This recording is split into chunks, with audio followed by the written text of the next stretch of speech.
This video is a review of Silent Titans, which, if you look, it takes place in a place called Uriel. The inside cover here shows you a map of it. I'll get more into that. And it's got some information in here, written just inside. It's got a cover, which has some pictures, some nice pictures. Map. There's another copy of the map elsewhere I'll show you.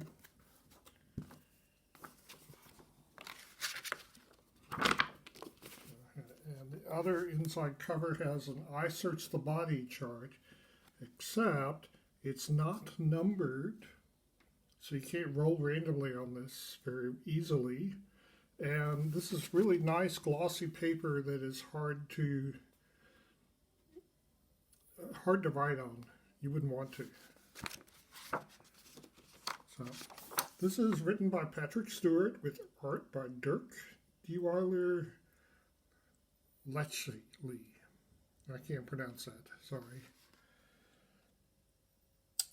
So it's kind of an alternate universe thing. In order to get my campaign in here, I had a mishap with portable holes out of control that led them to be dropped into here. This chart here is where you roll for the effects of what happens to humans when they come here.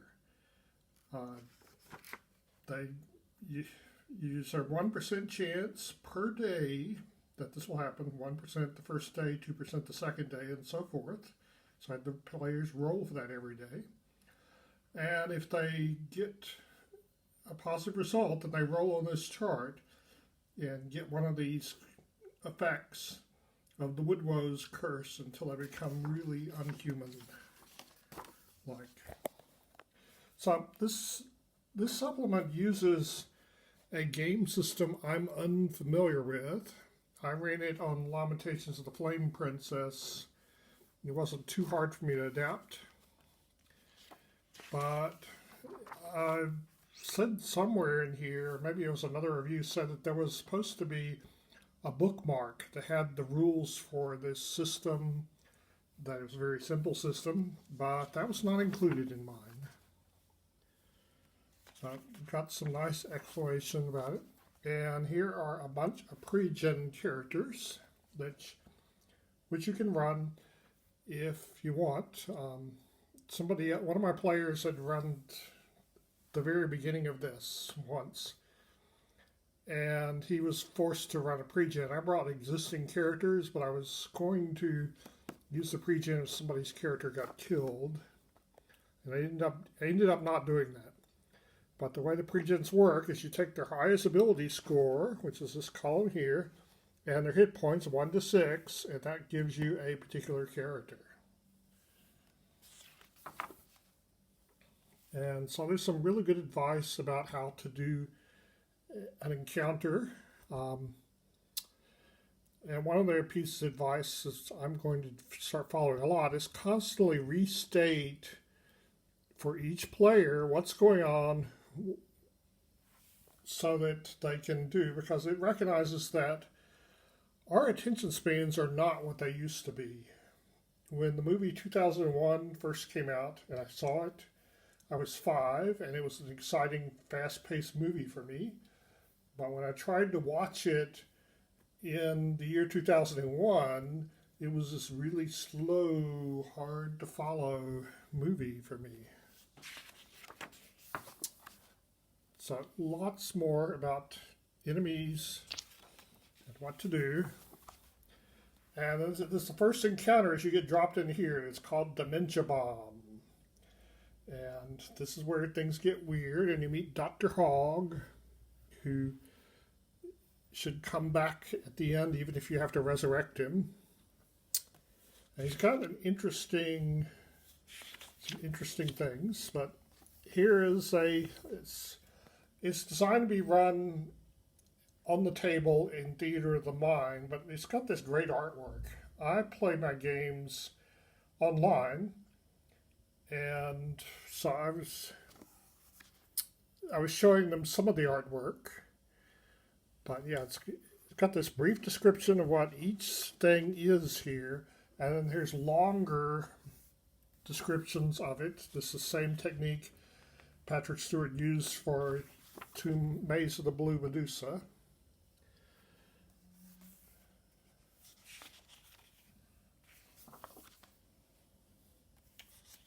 And it does come with a ribbon to help you mark things.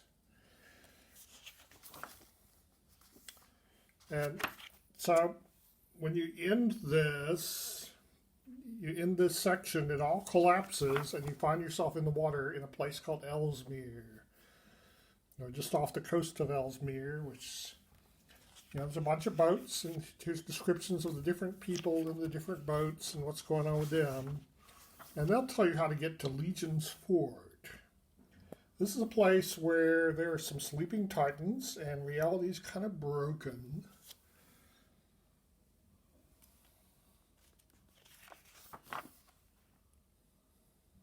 And so Legion's Ford is town. This is where you go to town. You want to go to the shops and meet some of the people here. So there's a castle and a local lord. Shopping. You can buy some future tech and creepy stuff, or medieval technology is fairly cheap. But the shops are, you go by, what do the characters want? What do they need? That's the first column. And each shop has a Bible verse that, instead of a sign saying what this place is, and there's an NPC you talk to, and what they don't tell you.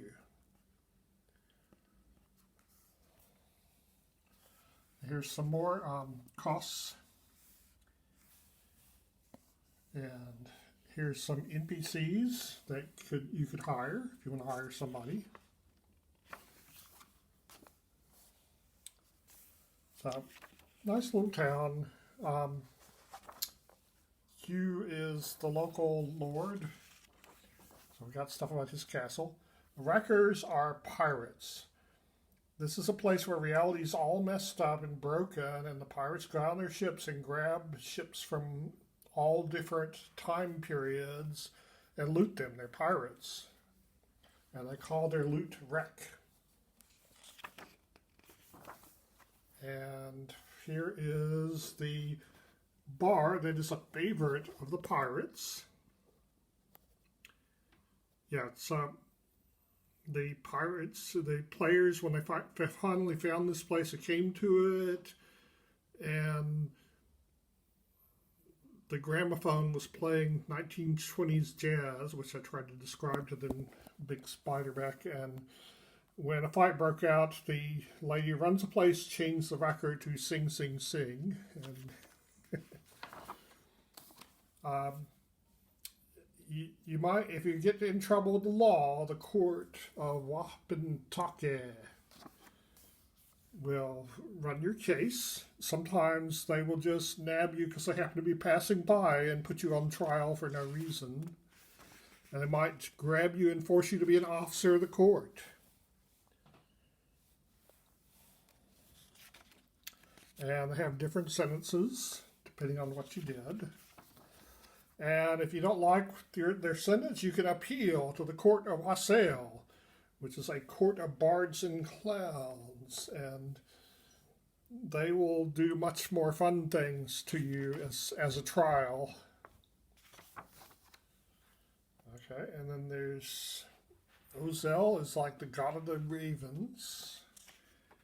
The ravens are a big deal here. And the maze of Uriel is a maze. The maze is sort of like one of those see-through hamster houses. So it's got a lot of weird stuff in it, including the prismatic demon. I think I need to show you some of the map stuff. Okay, so here's a map of this maze. This maze can be a shortcut to get from one section of this world to another. But the maze is sort of like a chess game. There are different factions, and they each have their agenda. They move either from a room to a passage or from a passage to a room. So there's like one faction that'll follow you around but doesn't want to catch you. There's another faction that will try to put itself between you and another faction. There's another faction that will try to chase you down. And another faction that moves randomly. So it's the map of, you can see Ellesmere, that's where you end up after the Dementia Bomb. Then Legion's Fort, that's town. So Legion's Fort is town. Here's where you first enter this place. Legion's Fort's the town they send you to. And then there's these other places that you can go. There's like 1, 2, 3, 4, 5 of them. There's also Wales. They don't like people from Wales here. So here's one of them. You can't navigate very well. The way it works is you find a road that takes you 1d4 hours, and on the road, then that road goes from one place to another. And that's the only place you can go on that road, to one place or the other, unless you cut across country till you find another road. And that road then goes from one place to another. And there's an encounter chart for day and night. And day, it's likely that you won't have an encounter, but if you try to camp out, you will have an encounter.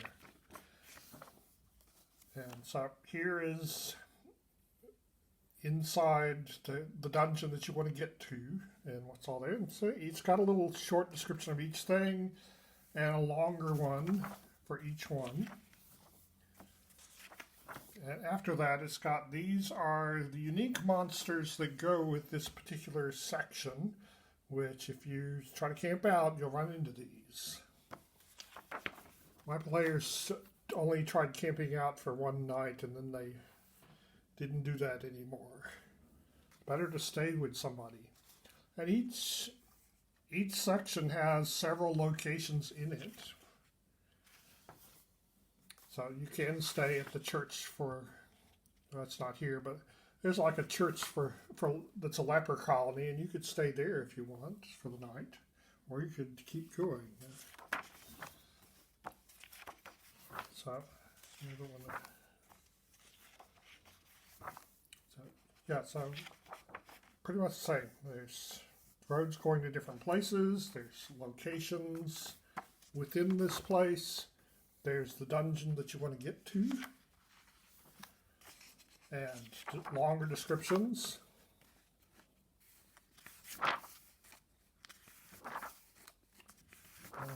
Flip through this so you can just get a glimpse of it, because I don't want to spoil it too bad. I delay reviewing things until I've run them for my players. So.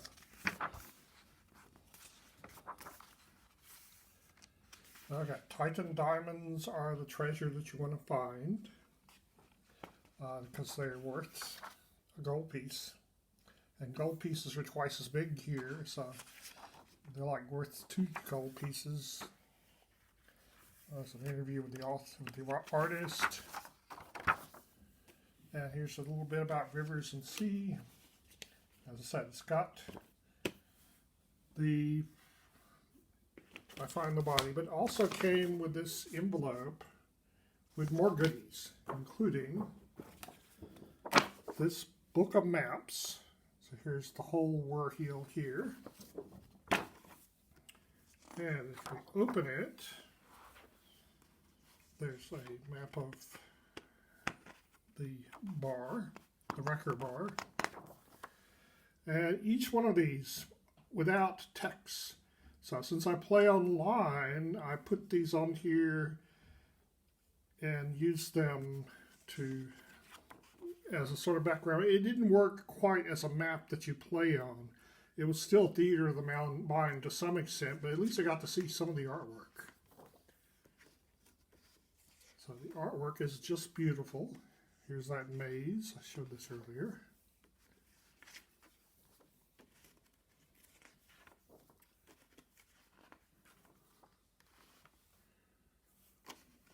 And the town.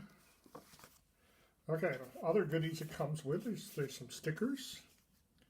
See, Silent Titan stickers. And a couple of these. I'm not sure what this is supposed to be, but there's a sticker. And another one. And there's a bunch of these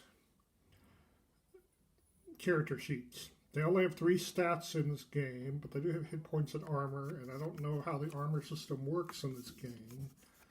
I just make it up on my own. So yeah, just a little card that you can use for a player character. And also, there's another book. Get to that. This book here, you're supposed to cut up and use, so you see the scissors? You're supposed to cut this up and use this as tokens. They each have stuff on both sides, so you can use a token for more than one thing here. And I did use these as tokens in my online game, but a lot of times the players couldn't figure out what is that. And I don't want to give it away by telling them what that is. It's just what it looks like in the picture.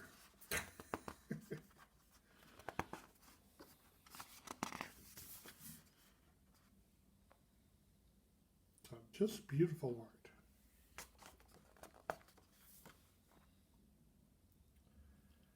Yeah, so I delayed running this for a while because it was really hard to figure out how to run this, but when I was actually running it, it was easier than it looked when I was reading the text. And the players seemed to like it a lot. But one of the sections here in this book, it's got these different sections here.